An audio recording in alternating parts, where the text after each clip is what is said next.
बोलो भागवत भगवान की जय। अष्टम स्कंद 16वां अध्याय। कश्यप जी के द्वारा अदिति को वयोव्रत का उपदेश। श्री सुखदेव जी कहते हैं, परीक्षित, जब देवता इस प्रकार भागकर छिप गए और दैत्यों ने स्वर्ग पर अधिकार कर लिया, तब देव माता अदिति को बड़ा दुख हुआ। वे अनाथ सी हो गईं। एक बार बहुत दिनों के बाद जब परम प्रभावशाली कश्यप मुनि की समाधि टूटी, तब वे अदिति के आश्रम पर आए। उन्होंने देखा कि ना तो वहाँ सुख शांति है, ना किसी प्रकार का उत्साह या सजावट ही। परीक्षित, जब वे वहाँ आकर आसन पर बैठ गए और अदिति ने विधि पूर्वक उनका सत्कार कर लिया, तब वे अपनी पत्नी अदिति से, जिसके चेहरे पर बड़ी उदासी छाई हुई थी, बोले, कल्याणी, इस समय संसार में ब्राह्मणों पर कोई विपत्ति तो नहीं आई है। धर्म का पालन तो ठीक ठाक होता है। काल के कराल गाल में पड़े हुए लोगों को कुछ अमंगल तो नहीं हो रहा है। प्रिय, गृहस्थाश्रम तो जो लोग योग नहीं कर सकते, उन्हें भी योग फल देने वाला है। इस गृहस्थ आश्रम में रहकर धर्म, अर्थ और काम के सेवन में किसी प्रकार का विघ्न तो नहीं हो रहा है। यह भी संभव है कि तुम कुटुंब के भरण पोषण में व्यग्र रही हो, अतिथि आए हो, तुमसे बिना सम्मान पाए ही लौट गए हो, तुम बड़ी और उनका सत्कार करने में भी असमर्थ रही हो। इसी से तुम उदास नहीं हो रही हो। जिन घरों में आए हुए अतिथि का जल से भी सत्कार नहीं किया जाता और वे ऐसे ही लौट जाते हैं, वे घर अवश्य गीदड़ों के घर के समान हैं। प्रिय, संभव है मेरे बाहर चले जाने पर कभी तुम्हारा चित्त उदित रहा हो और समय पर तुमने भविष्य से अग्नियों में हवन न किया हो।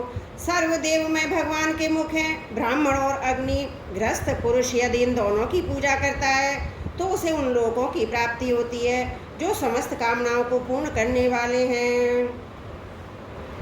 प्रिय, तुम तो सर्वदा प्रसन्न रहती हो, परंतु तुम्हारे बहुत से लक्षणों से मैं देख रहा हूँ कि इस समय तुम्हारा चित्त अस्वस्थ है। तुम्हारे सब लड़के तो कुशल मंगल से है ना। अदिति ने कहा, भगवान, ब्राह्मण वो धर्म और आपकी यह दासी सब सकुशल हैं। मेरे स्वामी है गृहस्थाश्रमी, अर्थ धर्म और काम की साधना में परम सहायक है। प्रभु, आपके निरंतर स्मरण और कल्याण कामना से अग्नि, अतिथि, सेवक, भिक्षुक और दूसरे याचकों का भी मैंने तिरस्कार नहीं किया है। भगवान, जब आप जैसे प्रजापति मुझे इस प्रकार धर्म पालन का उपदेश करते हैं, तब भला मेरे मन की ऐसी कौन सी कामना है जो पूरी ना हो जाए। आर्यपुत्र, समस्त प्रजा चाहे सत्वगुणी, रजोगुणी, तमोगुणी हो, आपकी ही संतान है। कुछ आपके संकल्प से उत्पन्न हुए हैं और कुछ शरीर से। भगवान, इसमें संदेह नहीं कि आप सब संतानों के प्रति, चाहे असुर हो या देवता, एक सा भाव देखते हैं। सम है, तथापि स्वयं परमेश्वर भी अपने भक्तों की अभिलाषा पूर्ण किया करते हैं। मेरे स्वामी, मैं आपकी दासी हूँ, आप मेरी भलाई के संबंध में विचार कीजिए। मर्यादा पालक प्रभु, शत्रुओं ने हमारी संपत्ति और रहने का स्थान तक छीन लिया है, आप हमारी रक्षा कीजिए। बलवान दैत्यों ने मेरे ऐश्वर्य, धन, यश और पद छीन लिए हैं तथा हमें घर से बाहर निकाल दिया है। इस प्रकार मैं दुख के समुद्र में डूब रही हूँ। आपसे बढ़कर हमारी भलाई करने वाला और कोई नहीं है। इसलिए मेरे हितैषी स्वामी, आप सोच विचार कर अपने संकल्प से मेरे कल्याण का कोई उपाय कीजिए, जिससे कि मेरे पुत्रों को वे वस्तुएं फिर से प्राप्त हो जाएं। श्री सुखदेव जी कहते हैं, इस प्रकार अदिति ने जब कश्यप जी से प्रार्थना की, तब वे कुछ विस्मित से होकर बोले, बड़े आश्चर्य की बात है, भगवान की माया भी कैसी प्रबल है। ये सारा जगत स्नेह की रज्जू से बंधा हुआ है। कहाँ ये पंचभूतों से बना हुआ अनात्मा शरीर और कहाँ प्रकृति से परे आत्मा। ना किसी का कोई पति है, ना पुत्र है, ना तो संबंधी है। मोह ही मनुष्य को नचा रहा है। प्रिय, तुम संपूर्ण प्राणियों के हृदय में विराजमान, अपने भक्तों के दुख मिटाने वाले जगत गुरु भगवान वासुदेव की आराधना करो। वे बड़े दीन दयाल हैं। अवश्य श्री हरि तुम्हारी कामनाएं पूर्ण करेंगे। मेरा यह दृढ़ निश्चय है कि भगवान भक्ति कभी व्यर्थ नहीं होती। इसके सिवा कोई दूसरा उपाय नहीं है। अदिति ने पूछा, भगवान, मैं जगदीश्वर भगवान की आराधना किस प्रकार करूं, जिससे वे सत्य संकल्प प्रभु मेरा मनोरथ पूर्ण करें। पतिदेव, मैं आपके पुत्रों के साथ बहुत ही दुख भोग रही हूँ, जिससे वे शीघ्र ही मुझ पर प्रसन्न हो जाएं। उनकी आराधना की वही विधि मुझे बतलाइए। कश्यप जी ने कहा, देवी, जब मुझे संतान की कामना हुई थी तब मैंने भगवान ब्रह्मा जी से यही बात पूछी थी। उन्होंने मुझे भगवान को प्रसन्न करने वाले जिस व्रत का उपदेश किया था वही मैं तुम्हें बतलाता हूँ। फागुन के शुक्ल पक्ष में 12 दिन तक केवल दूध पी कर रहें और परम भक्ति से भगवान कमल नयन की पूजा करें। अमावस्या के दिन यदि मिल सके तो सुअर की खोदी हुई मिट्टी से अपना शरीर मलकर नदी में स्नान करें। उस समय वह मंत्र पढ़ना चाहिए, हे देवी, प्राणियों को स्थान देने की इच्छा से बराए भगवान ने रसातल से तुम्हारा उद्धार किया था। तुम्हें मेरा नमस्कार है, तुम मेरे पापों को नष्ट कर दो। इसके बाद अपने नित्य नैमित्तिक नियमों को पूरा करके एकाग्रचित्त से मूर्ति, वेदी, सूर्य, जल, अग्नि और गुरुदेव के रूप में भगवान की पूजा करें और इस प्रकार स्तुति करें। प्रभु, आप सर्वशक्तिमान हैं, अंतर्यामी, आराधनीय हैं। समस्त प्राणी आप में हो, आप समस्त प्राणियों में निवास करते हैं। इसी से आपको वासुदेव कहते हैं। आप समस्त चराचर जगत और उसके कारण के भी साक्षी हैं। भगवान, मेरा आपको नमस्कार है। आप अव्यक्त और सूक्ष्म प्रकृति और पुरुष के रूप में आप ही स्थित हैं। आप 24 गुणों के जानने वाले और गुणों की संख्या करने वाले सांख्य शास्त्र के प्रवर्तक हैं। आपको मेरा नमस्कार है। आप वह यज्ञ हैं जिसके प्रायणीय, उदयनीय ये 2 कर्म सिर हैं। प्राय, मध्याह्न और साय ये 3 सवन ही 3 पाद हैं। चारों वेद 4 सींग हैं। गायत्री आदि 7 छंद ही 7 हाथ हैं। यह धर्म में वृषभ रूप यज्ञ वेदों के द्वारा प्रतिपादित है और इसकी आत्मा है स्वयं आप। आपको मेरे नमस्कार है। आप ही लोक कल्याणकारी शिव, आप ही प्रलयकारी रुद्र हैं। समस्त शक्तियों को धारण करने वाले भी आप ही हैं। आपको मेरा बार नमस्कार है। आप समस्त विद्याओं के अधिपति एवं भूतों के स्वामी हैं। आपको मेरा नमस्कार है।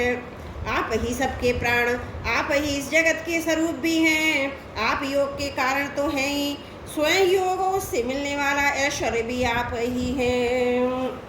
हे हिरण्यगर्भ, आपके लिए मेरा नमस्कार। आप ही आदिदेव हैं, सबके साक्षी हैं। आप ही नर नारायण ऋषि के रूप में प्रकट स्वयं भगवान हैं। आपको मेरे नमस्कार। आपका शरीर मरकतमणि के समान सांवला है। समस्त संपत्ति सौंदर्य की देवी लक्ष्मी आपकी सेविका हैं। पीताम्बरधारी केशव, आपको मेरे बार नमस्कार है। आप सब प्रकार के वर देने वाले हैं, वर देने वालों में श्रेष्ठ हैं तथा जीवों के एकमात्र वर्णीय हैं। यही कारण है कि धीर विवेकी पुरुष अपने कल्याण के लिए आपके चरणों की रज की उपासना करते हैं। जिनके चरण कमलों की सुगंध प्राप्त करने की लालसा से समस्त देवता और स्वयं लक्ष्मी जी भी सेवा में लगी रहती हैं, वे भगवान मुझ पर प्रसन्न हो। प्रिय भगवान ऋषिकेश का आवाहन करके पहले ही कर लें, फिर इन मंत्रों के द्वारा पादाचमन आदि के द्वारा श्रद्धा पूर्वक मन लगाकर पूजा करें। गंधमाला आदि से पूजा करके भगवान को दूध से स्नान करावें। इसके बाद वस्त्र, यज्ञोपति, आभूषण, पादाचमन, गंध, धूप आदि के द्वारा 12 अक्षर मंत्र से भगवान की पूजा करें। यदि सामर्थ्य हो तो दूध में पकाए हुए तथा घी और गुड़ मिले हुए शाली के चावल का नैवेद्य लगावें। उसी का 12 अक्षर मंत्र से हवन करें। उस नैवेद्य को भगवान के भक्तों में बांट दें या स्वयं पालें। आचमन और पूजा के बाद तांबूल निवेदन करें। 108 बार 12 अक्षर मंत्र का जप करें। स्तुतियों के द्वारा भगवान का स्तवन करें। प्रदक्षिणा करके बड़े प्रेम और आनंद से भूमि पर लौटकर दंडवत प्रणाम करें। निर्माल्य को सिर से लगाकर देवता का विसर्जन करें। कम से कम 2 ब्राह्मणों को यथोचित रीति से खीर का भोजन करावें। दक्षिणा आदि से उनका सत्कार करें। इसके बाद उनसे आज्ञा लेकर अपने इष्ट मित्रों के साथ बचे हुए अन्न को स्वयं ग्रहण करें। उस दिन ब्रह्मचर्य से रहें और दूसरे दिन प्रातःकाल ही स्नान आदि करके पवित्रता पूर्वक पूर्वोक्त विधि से एकाग्र होकर भगवान की पूजा करें। इस प्रकार जब तक व्रत समाप्त न हो तब तक दूध से स्नान कराकर प्रतिदिन भगवान की पूजा करें। भगवान की पूजा में आदर बुद्धि रखते हुए केवल पयोव्रती रहकर वह व्रत करना चाहिए। पूर्ववत प्रतिदिन हवन और ब्राह्मण भोजन भी कराना चाहिए। इस प्रकार पयोव्रती रहकर 12 दिनों तक प्रतिदिन भगवान की आराधना करें, होम और पूजा करें तथा ब्राह्मण भोजन कराता रहें। फागुन शुक्ल प्रतिपदा से लेकर त्रयोदशी पर्यंत ब्रह्मचर्य से रहें। पृथ्वी पर शयन करें, तीनों समय स्नान करें, झूठ न बोलें, पापियों से बात ना करें, पाप की बात ना करें, छोटे बड़े सब प्रकार के भोगों का त्याग कर दें, किसी भी प्राणी को किसी प्रकार से कष्ट न पहुँचावें, भगवान की आराधना में लगा ही रहे। त्रयोदशी के दिन विधि जानने वाले ब्राह्मणों के द्वारा शास्त्रोक्त विधि से भगवान विष्णु को पंचामृत स्नान करावे। उस दिन धन का संकोच छोड़कर भगवान की बहुत बड़ी पूजा करनी चाहिए। और दूध में चरु खीर पकाकर विष्णु भगवान को अर्पित करना चाहिए। अत्यंत एकाग्र चित्त से उसी पकाई हुए चरु के द्वारा भगवान का यजन करना चाहिए। उनको प्रसन्न करने वाले गुण युक्त तथा स्वादिष्ट नैवेद्य अर्पण करना चाहिए। इसके बाद ज्ञान संभव आचार्यों और ऋत्विजों को वस्त्राभूषणों को आदि देकर संतुष्ट करना चाहिए। प्रिय इसे भी भगवान की आराधना समझो। प्रिय आचार्य और ऋत्विजों को शुद्ध सात्विक गुणयुक्त भोजन कराना ही चाहिए। दूसरे ब्राह्मण आए हुए अतिथियों को भी अपनी शक्ति के अनुसार भोजन कराना चाहिए। गुरु और ऋत्विजों को यथायोग्य दक्षिणा देनी चाहिए। जो चांडाल आदि अपने आप यहाँ आ गए हों उन सभी को तथा दीनंदे असमर्थ पुरुषों को भी अन्न आदि देकर संतुष्ट करना चाहिए। जब तक सब लोग खा चुके तब उन सबके सत्कार को भगवान की प्रसन्नता का साधन समझते हुए अपने भाई बंधुओं के साथ स्वयं भोजन करें।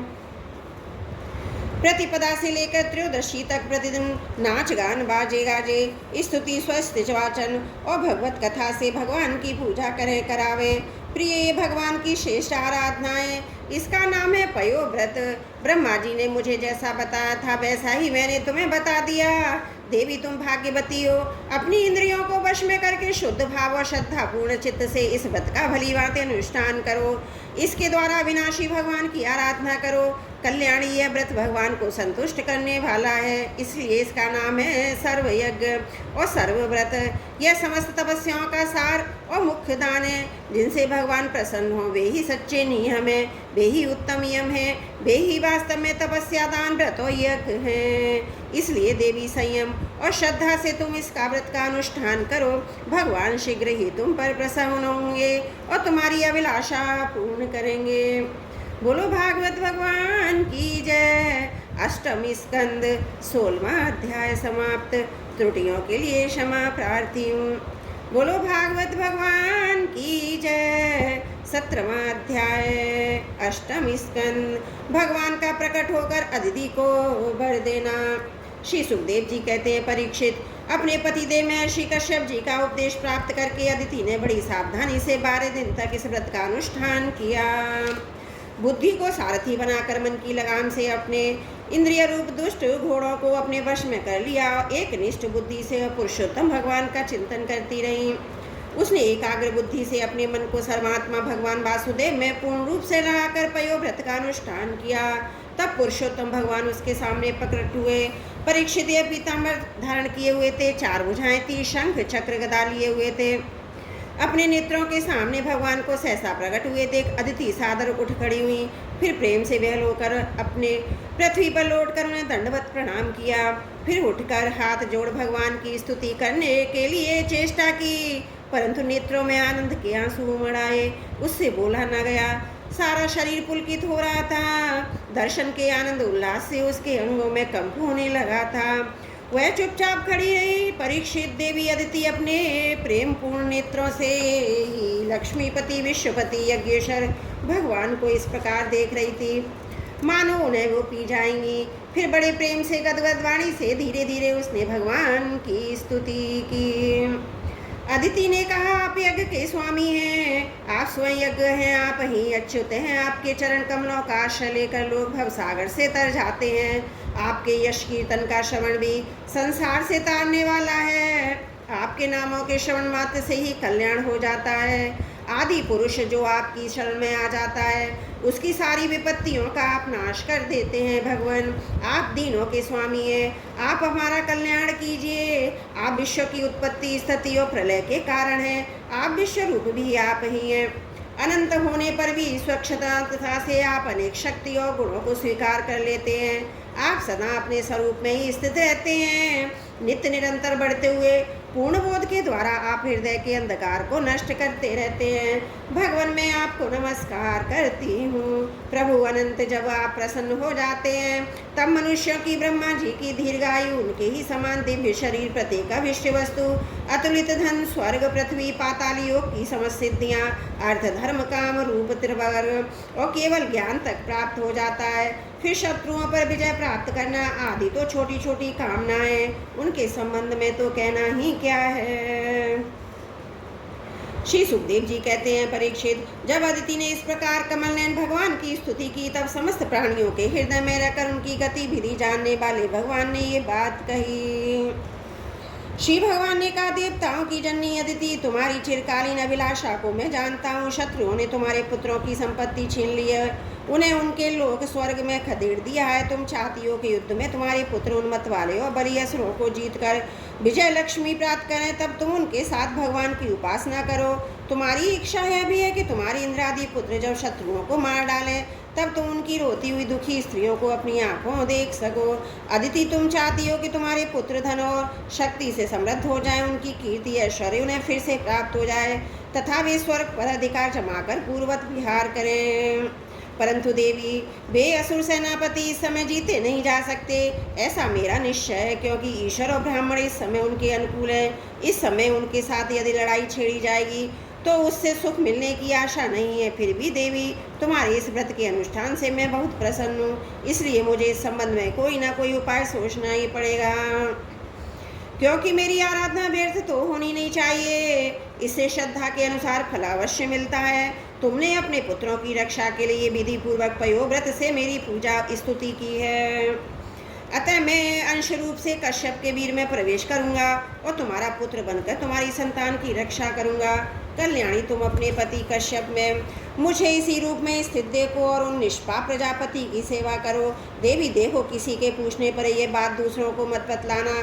देवताओं का रहस्य जितना गुप्त रहता है उतना ही सफल होता है। श्री सुखदेव जी कहते, इतना कहकर भगवान वहीं अंतर ध्यान हो गए। उस समय अदिति वह जानकर कि स्वयं भगवान मेरे गर्भ से जन्म लेंगे, अपनी कृतकृत्यता का अनुभव करने लगी। भला यह कितनी दुर्लभ बात है। वह बड़े प्रेम से अपने पतिदेव कश्यप की सेवा करने लगी। कश्यप जी सत्यदर्शी थे, उनके नेत्रों से कोई बात छिपी नहीं रहती। अपने समाधि योग से उन्होंने जान लिया कि भगवान का अंश मेरे अंदर प्रविष्ट हो गया है। जैसे वायु काठ में अग्नि का आधान करती है, वैसे ही कश्यप जी ने समाहित चित्त से अपनी तपस्या के द्वारा चिर संचित वीर का अदिति में आदन किया। जब ब्रह्मा जी को यह बात मालूम हुई कि अदिति के घर में तो स्वयं विनाशी भगवान आए हैं, तब भी भगवान के रहस्यमय नामों से उनकी स्तुति करने लगे। ब्रह्मा जी ने कहा, समग्र कीर्ति के आश्रय भगवान आपकी जय हो। अनंत शक्तियों के अधिष्ठान आपके चरणों में नमस्कार है।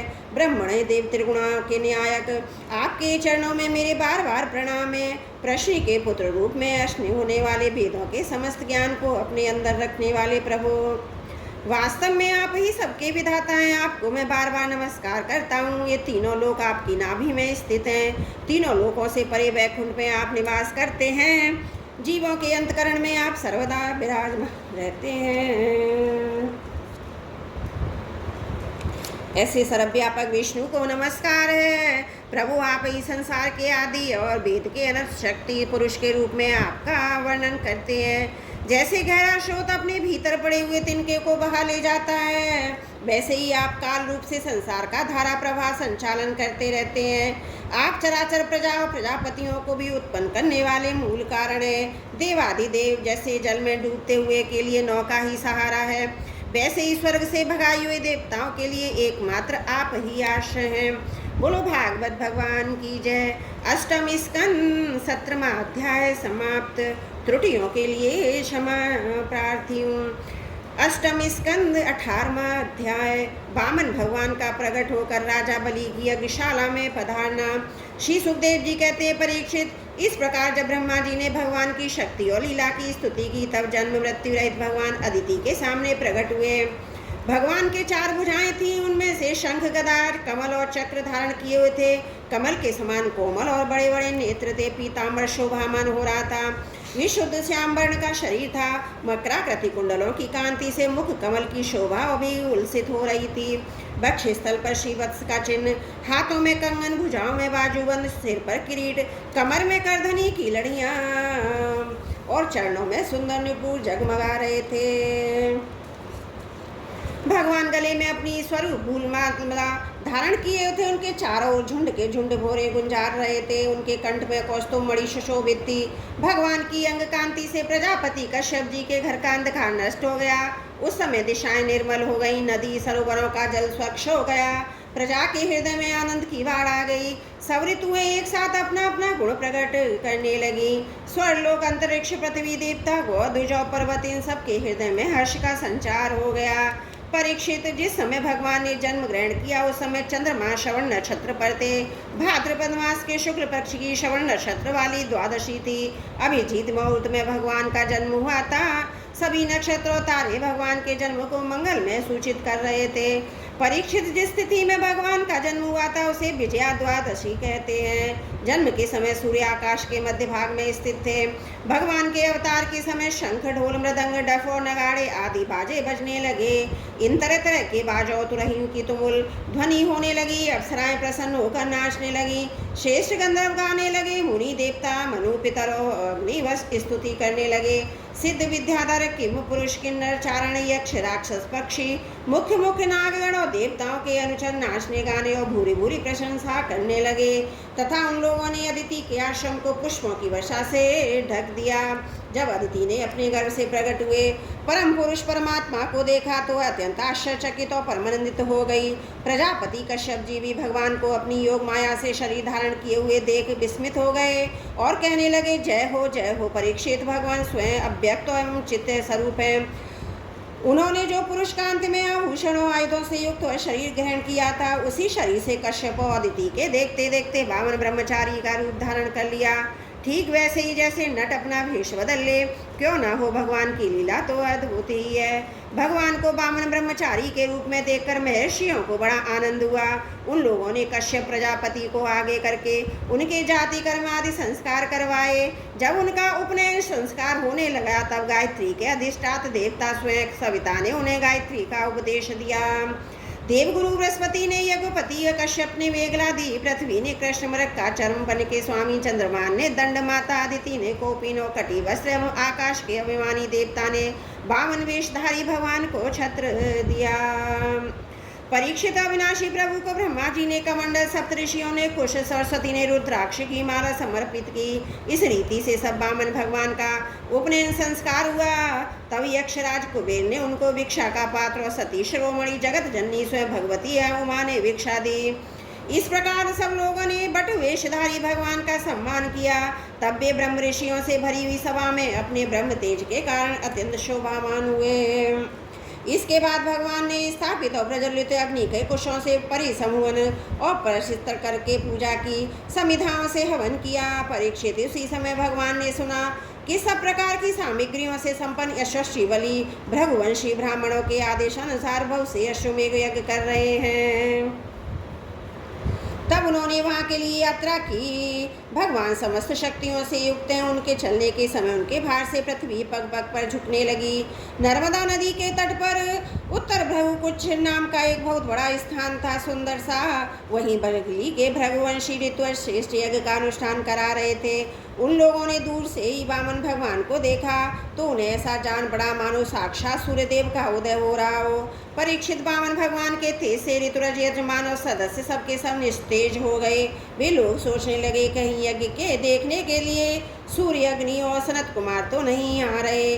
भृगु के पुत्र शुक्राचार्य आदि अपने शिष्यों के साथ इसी प्रकार अनेकों कल्पनाएं कर रहे थे। उसी समय हाथ में छत्र, दंड और जल से भरा कमंडल लिए हुए वामन भगवान ने यश्वमेघ यज्ञ के मंडप में प्रवेश किया। वे कमर में मूंछ की मेघला और गले में यज्ञोपति धारण किए हुए थे। बगल में मृग चर्म था। सिर पर जटा थी। इसी प्रकार बौने ब्राह्मण के वेश में अपनी माया से ब्रह्मचारी बने हुए भगवान ने जब उनके यज्ञ मंडप में प्रवेश किया, तब भृगुवंशी ब्राह्मण उन्हें देखकर अपने शिष्यों के साथ उनके तेज से प्रभावित और निष्प्रभ हो गए। वे सब के सब अग्नियों के साथ उठ खड़े हुए। उन्होंने वामन भगवान का स्वागत सत्कार किया। भगवान के लघु रूप के अनुसार सारे अंग छोटे छोटे बड़े ही मनोरम एवं दर्शनीय थे। उन्हें देखकर बलि को बड़ा आनंद हुआ। उन्होंने वामन भगवान को एक उत्तम आसन दिया, फिर स्वागत वाणी से उनका अभिनंदन करके पांव फकारे और संग्रहित महापुरुषों को भी अत्यंत मनोहर लगने वाली वामन भगवान की पूजा की। भगवान के चरण कमलों का धोवन परम मंगलमय है। उससे जीवों के सारे पाप ताप धुल जाते हैं। स्वयं देवादिदेव चंद्रमौली भगवान शंकर ने अत्यंत भक्तिभाव से उसे अपने सिर पर धारण किया था। आज वही चरणामत धर्म के मर्मज्ञ राजा बलि को प्राप्त हुआ। उन्होंने बड़े मेर प्रेम से अपने मस्तक पर रखा। बलि ने कहा, ब्राह्मण कुमार आप भले पधारो, आपको मैं नमस्कार करता हूँ। आज्ञा कीजिए, मैं आपकी क्या सेवा करूँ। आर्य ऐसा जान पड़ता है कि बड़े बड़े ब्रह्म ऋषियों की तपस्या स्वयं मूर्तिमान होकर मेरे सामने आई है। आज आप मेरे घर पधारे, इससे मेरे पितर तृप्त हो गए। आज मेरा वंश पवित्र हो गया। आज मेरा ये यज्ञ सफल हो गया। ब्राह्मण कुमार आपके पांव पखाने से मेरे सारे पाप धुल गए और विधि पूर्वक यज्ञ करने से अग्नि में आहुति डालने से फल मिलता वह अनायास ही मिल गया। आपके नन्हे नन्हे चरणों उनके धोवन से पृथ्वी पवित्र हो गई। ब्राह्मण कुमार ऐसा जान पड़ता है कि आप कुछ चाहते हैं। परम पूज्य ब्रह्मचारी जी, आप जो चाहते हैं, गाय सोना सामग्रियों से सुसज्जित घर, पवित्र अन्न पीने की वस्तु, विवाह के लिए ब्राह्मण की कन्या, संपत्तियों से भरे हुए गांव, घोड़े, हाथी, रथ, ये सब आप मुझसे मांग लीजिए। अवश्य वह सब मुझसे मांग लीजिए। बोलो भागवत भगवान की जय। अष्टम स्कंद 18वां अध्याय समाप्त। त्रुटियों के लिए क्षमा प्रार्थी हूँ।